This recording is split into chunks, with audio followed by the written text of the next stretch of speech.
Hi, good morning. So I pulled some cards for today, and I wanted to share them with you guys. And the first card I pulled was the King of Swords, and you guys can see that. So when we get the King of Swords, we're talking about the situation, this situation in your life that's appearing worse than it is. And as you can see in this card, you can see she feels like everything's falling apart, right? But are any of those swords touching her?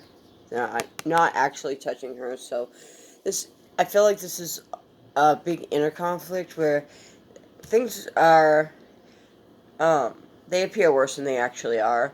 This is the card of disappointment and anxiety. So you may have lost something. Um,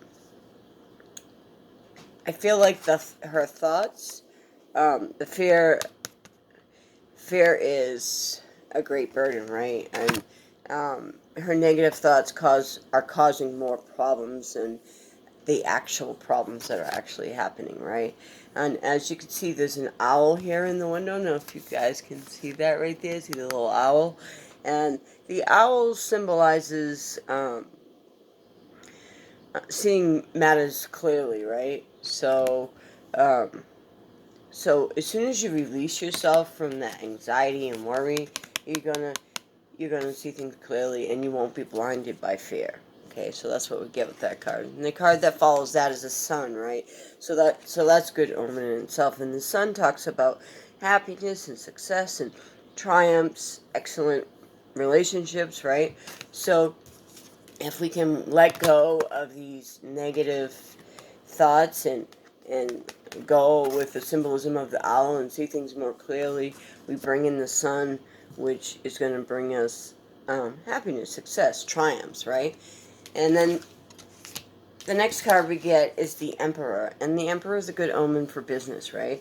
Um, it's financial stability, achievements.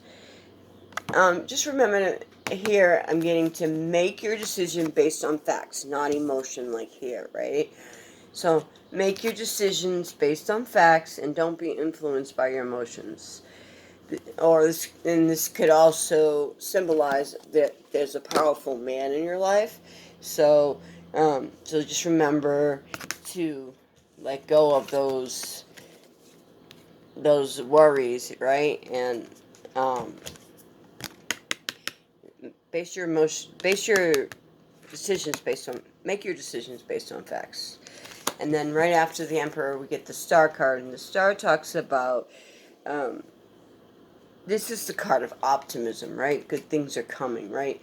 And even in the book for this deck, the Star comes after the Tower, even in the book, right? So after that Tower moment where you've fallen, the Star is the light.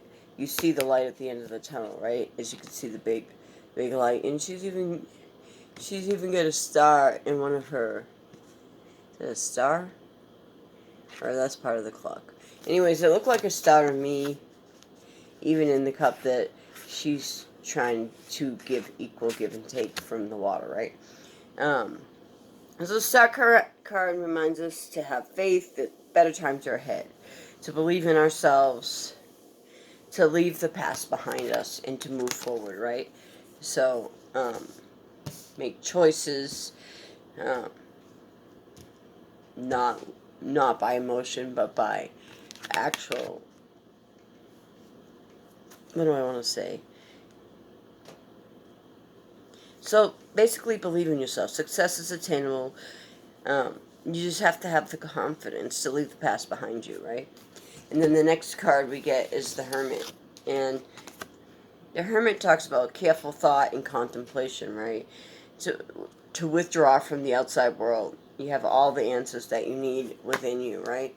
Um, So if you actually let go of those negative thoughts and use the symbolism of the owl to let you see things clearly, and you don't make choices based on emotion, and you believe that good things are coming, um, and it's a time to reflect on all that, because good things are coming your way, and negative thoughts fulfill negative self prophecies, right?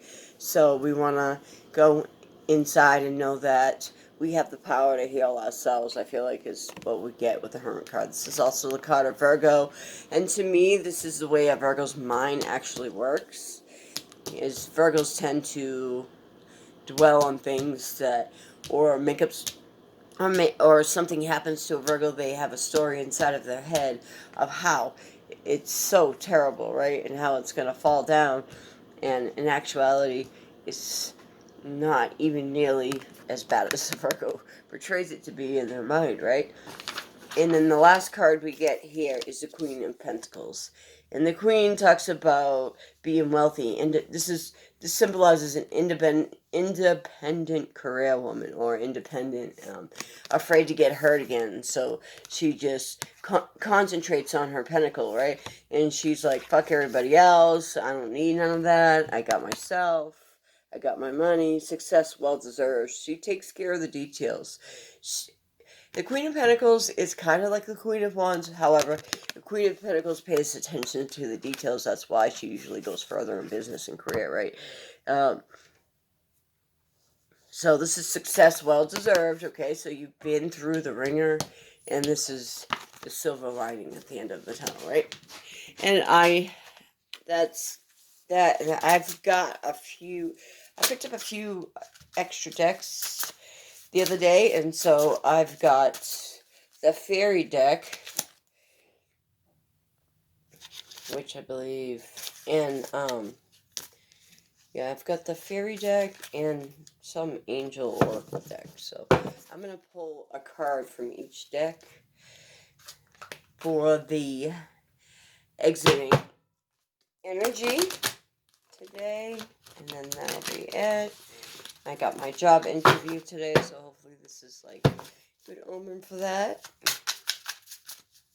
This is just a general message for the day. This isn't for any specific sign.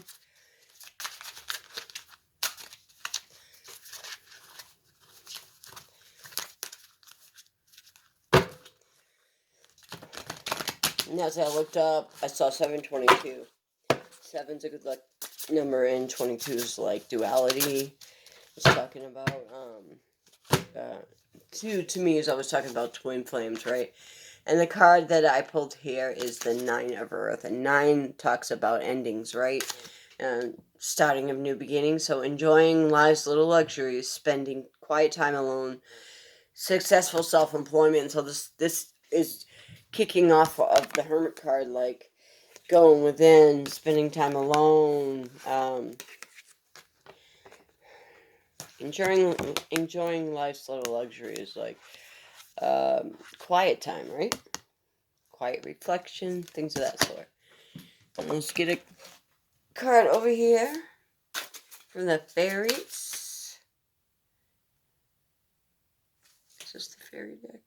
Yeah, this is the fairy deck. The other one was the angel. And we will go out, give us a message going out of this reading for today. And see what we get. I hope everyone's having a good day. June is a great month for manifesting, especially for Virgos. I feel like we're going to manifest great this month. And the card we get is the 2 of Autumn, and there's our 2 again. So I feel like getting the number 2 for things. So things are going to start happening, and we'll say 2 days, 2 weeks, 2 months, right? So this says bring fun into everything you do, juggling multiple priorities or jobs, an excellent task. An excellent talent for multitasking. So like I said, as I told you that I was just talking about how June is a manifesting month, and we're going to come into great things. This is talking about many things. So I feel like this is saying with this card, with the 9 of Earth here, to enjoy your quiet time, because things are going to pick up and you're going to be more busier than you know. And so I feel like that was a good reading for today. And I hope that everyone enjoys today. Namaste.